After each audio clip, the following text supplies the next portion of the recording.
쇼펜하우어에게 듣는 염세주의자의 행복론. 첫째, 인생이란 고통과의 끝없는 전쟁이다. 우리는 너무나 큰 고뇌와 불행을 당하면 산다는 것 자체가 얼마나 모순인가를 깨닫게 된다. 우리는 잘 살고 싶은 의지에 얽매인 채 허망한 욕망을 삶의 꿈으로 여기고 살고 있다.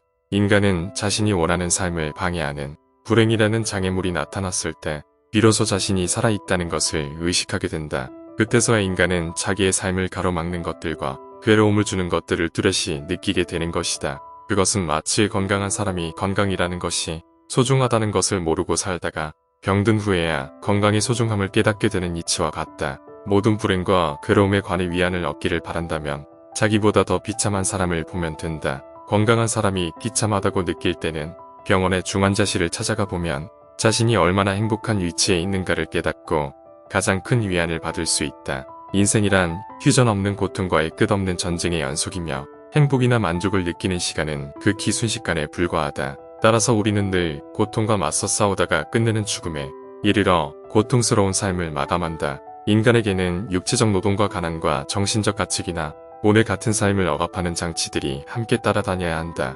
그렇다면 우리가 그토록 벗어버리고 싶은 것들은 사실상 운명처럼 짊어져야 살 수 있다는 결론을 얻을 수가 있다. 만일 우리가 원하는 것마다 만족하고 소원마다 성취되어 땀 흘려야 할 일도 없다면 도대체 뭘 하고 살아야 한단 말인가? 둘째, 고뇌를 기꺼이 기쁘게 받아들여 즐기자. 인간에게는 개인적 사회적인 고뇌가 반드시 필요하다는 것, 그리고 우리는 그 고뇌를 고통으로 받아들이지 말고 기꺼이 기쁘게 받아들여 즐기자는 것이다.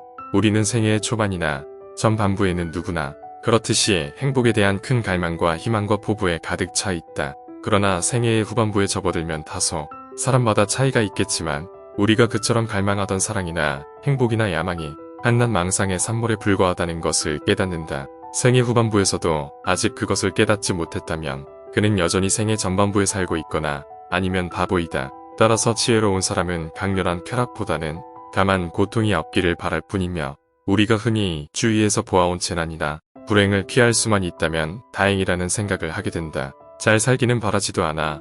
아프지 않고 살 수만 있으면 좋겠어. 당신의 입에서 그런 말이 나왔다면 당신은 이미 생의 후반부에 살고 있는 셈이다. 셋째, 불행은 행복을 느끼기 위한 필수 조건이다. 인간은 고통을 느끼지만 고통이 없다는 것은 느끼지 못한다. 또 걱정은 하지만 걱정이 없다는 것은 못 느낀다. 두려움은 느끼지만 안전은 못 느끼며 갈증이나 욕망이나 희망은 느끼지만 그것을 손에 쥐게 되면 금세 흥미를 잃는다. 인간은 행복할 때는 자신이 행복하다는 것을 느끼지 못하지만 불행해져야 그때가 행복했다는 것을 깨닫는다. 그렇다면 내게 현재의 행복이란 뭐고 행복은 과거의 기억으로만 존재한다는 얘기다. 물이 나를 살리고 있다는 것을 깨닫기 위해서는 극단의 갈증이 필요한 것처럼 고통스러운 병은 건강의 중요성을 깨닫게 해주고 늙었다는 것은 젊음의 소중함을 일깨워주고 극단이 구속은 자유의 소중함을 알려준다는 것이다. 그렇다면 우리가 지금까지 그토록 싫어하고 기해왔던 불행들이란 행복을 느끼기 위해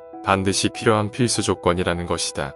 넷째, 행복을 추구하지 않으면 불행도 없다. 모든 향락은 욕망을 달래는데 불과한 것이어서 욕망의 소멸과 함께 향락도 사라진다. 그것은 마치 식사 후에는 식욕이 없어지는 것이나 깊은 잠에서 깨어나면 더 이상 졸음이 오지 않는 이치와 같아서 향락의 기회가 없다고 해서 탄식할 이유는 없는 것이다. 인간의 존재는 사악한 욕망의 덩어리이다. 욕망이 많을수록 인간은 행복과 멀어진다. 우리는 삶에서 행복과 쾌락에 대한 기대와 희망이라는 미끼에 걸려 하루하루를 살아가지만 바로 행복이나 만족이나 쾌락의 추구를 단념해야 한다.